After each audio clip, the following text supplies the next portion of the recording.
It's time to return to the streets of Liberty City, but this time you can leave your stylus at home. Yes, Grand Theft Auto Chinatown Wars is storming the PSP about 6 months or so after debuting on the Nintendo DS, and it's still packing a stellar tale of revenge, bloodshed, betrayal, and drugs that the fans remember.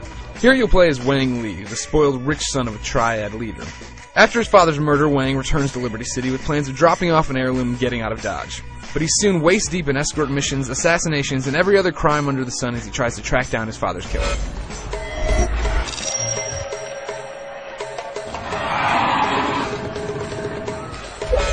If you played the original Chinatown Wars, avert your eyes. You'll never be able to play it again because the PSP version is so slick and pretty by comparison.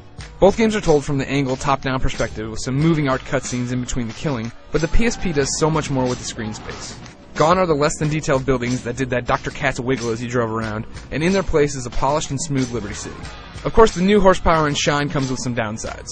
There are now a few seconds of mini-loads when you page around your PDA that can get kind of annoying as you're setting a waypoint, jumping to your email, then jumping back to your map or whatever. Plus, Poppin starts popping up towards the end of the game. Worse is the fact that autosaving on the UMD version of Chinatown Wars takes about 17 seconds to get the job done. That means after every completed mission, you get 17 seconds to sit around and reflect. Still, those issues shouldn't detract from the overall quality of this title. The story's deep and interesting, it looks great, and the music's well done.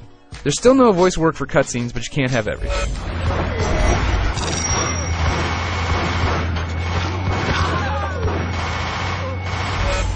And now we come to the heart of the matter. What makes GTA outstanding? Well, beyond the story, it's the gameplay. Namely, the sheer amount of stuff to do. My first playthrough took me just over 9.5 hours, consisted of 71 story missions, police missions, ambulance calls, delivering Chinese food, rampages, and more. This little GTA game has everything you'd expect out of its console brethren and so much more. One of the things that you won't find in GTA 4 that rocks in Chinatown Wars is the ability to buy and sell drugs. There are dealers all over Liberty City that each specialize in a particular drug. Ecstasy, weed, coke, and so on. You can buy from and sell to these guys anytime you want, but your best bet is to wait for email tips. Learn that someone's selling their supply cheap, and you should swoop in and grab it all because eventually you're going to get a tip that someone's desperate to buy whatever you just picked up. It's like the stock market. Buy low and sell high. I'll tell you right now, if selling drugs was this easy and this much fun in real life, I'd be on the street corner right now. Of course you have to worry about the cops busting you and taking whatever you have in your person. Anything stored in your safe house will be fine. But Chinatown Wars has a unique way of dealing with the popo. Rather than having to evade the cops and lose your wanted level, here you just need to ram them off the road. It's refreshing to finish the main part of a mission, have a billion cops on your tail, and not feel like you're screwed. This knockout plan means that you always have a chance of getting away. As nice as the new cop system is, there are still some familiar issues with Chinatown Wars. For starters, just like every GTA game before it, I'm still not a fan of the lock-on system here. Holding the right shoulder button locks onto bad guys, but it can be pretty brain-dead about which one you should lock on to.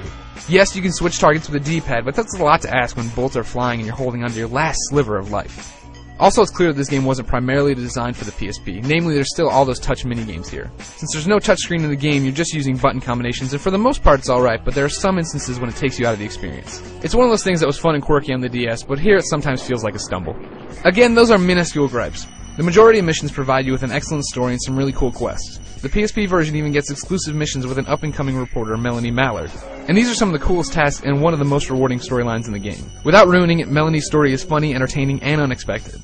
One of her missions has you driving around, tossing out a new drug at junkies, and then watching them go zombie crazy as they're all hopped up on the stuff. That's awesome.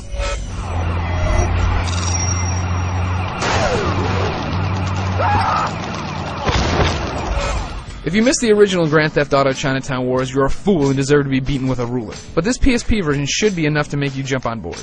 It looks fantastic, it has a bunch more content, and the game itself remains great. I know I always say head to IGN for the full written review, but this time I really mean it. I haven't had the time to touch on the exclusive content you can get from the Rockstar Social Club, the multiplayer options, the ability to trade in-game stuff with online friends, and all the other hidden gems in this game. Simply put, Grand Theft Auto Chinatown Wars is really, really, really, really good. Like, for real. Go get it, but read the full written review on IGN.com first.